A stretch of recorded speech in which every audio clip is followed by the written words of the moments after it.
আপনারা এখানে দেখতে পাচ্ছেন যে এই ছাদটা আপনার সেন্টারিংয়ে গ্রিল ব্যবহার করা হয়েছে, উপরে স্ল্যাবের উপরে গ্রিল। তো এই গ্রিল ব্যবহার করতে হলে কিন্তু আপনাকে অনেক কিছু নিয়ম নীতি মেনে চলতে হবে, এবং যদি সঠিকভাবে এই গ্রিলগুলো আপনি সেটিং করতে যান সেক্ষেত্রে কিন্তু আপনাকে অনেক কিছু জানতে হবে। তো অনেক কিছু জানার মধ্যে কিন্তু আপনার কিছু কিছু জিনিস আছে, সেগুলো হচ্ছে খুবই ইম্পর্টেন্ট।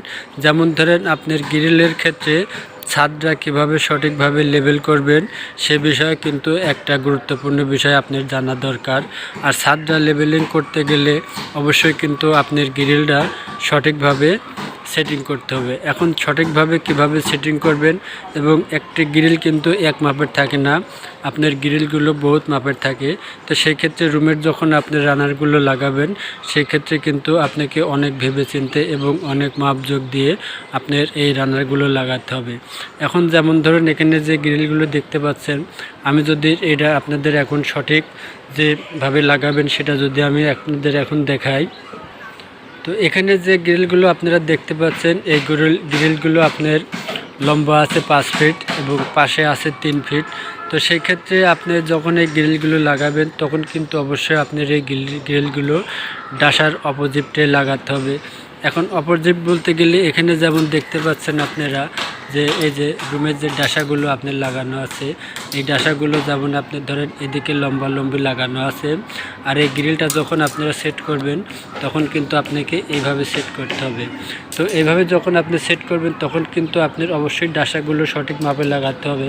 আর সঠিক মাপটা হচ্ছে যেমন ধরেন এই গ্রিলটা আপনার 5 ফিট আছে, সেক্ষেত্রে আপনি এই ডাসাগুলো যখন লাগাবেন তখন অবশ্যই আপনাকে 30 ইঞ্চি অর্থাৎ 2.5 ফিট সেন্টার করে আপনাকে কিন্তু এই ডাসাগুলো লাগাতে হবে। আর এই ডাসাগুলো যদি আপনার 30 ইঞ্চি সেন্টার থাকে তাহলে কিন্তু আপনার গ্রিলগুলো ঠিক ডাসার উপরে বসবে। যেমন দেখুন এখানে এই মাথাটা দেখতে পাচ্ছেন আপনি গ্রিল ডাসার উপরে আছে, এবং গ্রিলের এই মাথাটাও দেখুন এখানে ডাসার উপরে আছে। এবং অনেক ক্ষেত্রে অনেক সময় গ্রিলের সমস্যা হয় রুমের সাথে, আপনার যেমন গ্রিলগুলো খাপ খায় না। এখন ধরেন আপনার গ্রিল আছে, এটা হচ্ছে আপনার 5 ফিট লম্বা গ্রিল, এটা হচ্ছে 5 ফিট লম্বা গ্রিল। এখন আপনার রুমটা আছে 12 ফিট। তো সেই ক্ষেত্রে আপনি কি করবেন, তো সেই ক্ষেত্রে আপনাকে এই 12 ফিটের জায়গায় এক্সট্রা একটা ডাসা দিতে হবে। এটা হচ্ছে আপনার পরবর্তী যে 2 ফুট থাকবে সেটা আপনি কাট দিয়ে সেন্টারিং করবেন।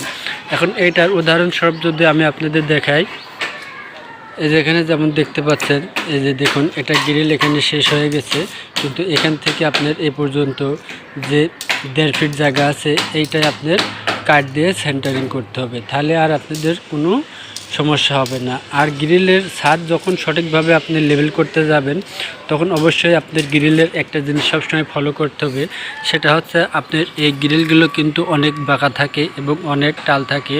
তো সেই ক্ষেত্রে এই গ্রিলগুলো আপনি যখন বসাবেন তখন অবশ্যই নিচে থেকে আপনার এই গ্রিলগুলো সঠিকভাবে টালগুলো ভেঙে নিতে হবে। আর এই টালগুলো ভেঙতে গেলে আপনাকে এই গ্রিলগুলো সঠিকভাবে সমান জায়গায় রেখে বাড়ি দিয়ে সোজা করে তারপরে কিন্তু আপনার এই গ্রিলগুলো বসাতে হবে। এখন টাল বলতে গেলে দেখুন এখানে যে গ্রিলটা আপনারা দেখতে পাচ্ছেন, এই যে এই গ্রিলটা আপনারা যদি এই গ্রিলের ডাসার নিচ দিয়ে ভালোভাবে খেয়াল করেন, এই যে দেখতে পাচ্ছেন এগুলো কিন্তু আপনার ফাঁক রয়ে গেছে।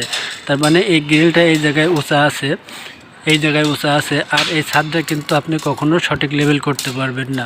আর সঠিক লেভেল করতে গেলে অবশ্যই আপনাকে এই গ্রিলগুলো সোজা করে নিতে হবে।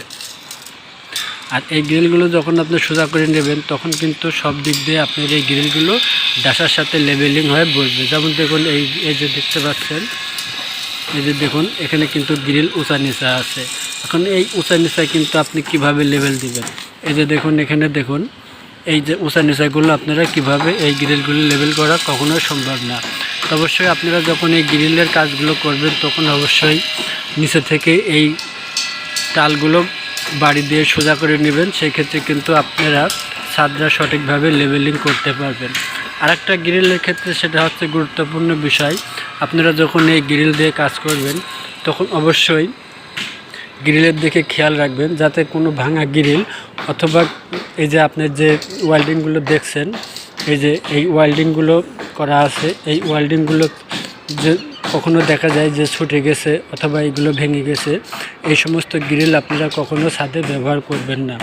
আর এই গ্রিলগুলো আপনারা যদি ছাদে ব্যবহার করেন তাহলে কিন্তু আপনার ছাদে অনেক সমস্যার সম্মুখীন হতে পারে।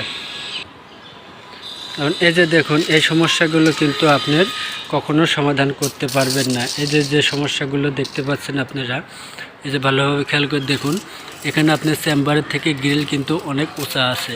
এই উঁচাগুলো অবশ্যই আপনাদের নিচে থেকে বাড়ি দিয়ে এই গ্রিলগুলো সোজা করে নিতে হবে। এই গ্রিলগুলো বাঁকা আছে।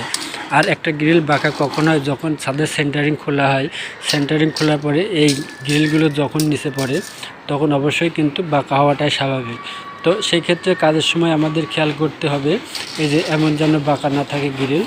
আপনার এই যে ছাদের যে চেম্বার মারা হয়েছে বিমের, এই চেম্বার থেকে এই গ্রিলটা 1/2 ইঞ্চি উঁচা আছে। আপনার এই 1/2 ইঞ্চি কিন্তু আপনি কখনো লেভেলে সঠিক করতে পারবেন না। তো আশা করি অবশ্যই আপনারা বুঝতে পারছেন যে গ্রিল সেন্টারিং করার সঠিক নিয়ম কি এবং কিভাবে সেন্টারিং করলে কাজটা সুন্দর হবে এবং ছাদটা লেভেলিং করা যাবে। তো ভিডিওটা যদি ভালো লাগে অবশ্যই একটা লাইক দিবেন এবং এই ভিডিওর থেকে যদি কিছু শিখতে পারেন তাহলে অবশ্যই আমার চ্যানেলটা সাবস্ক্রাইব করে বেল আইকন অন করে দেবেন। সবাই ভালো থাকবেন, ধন্যবাদ।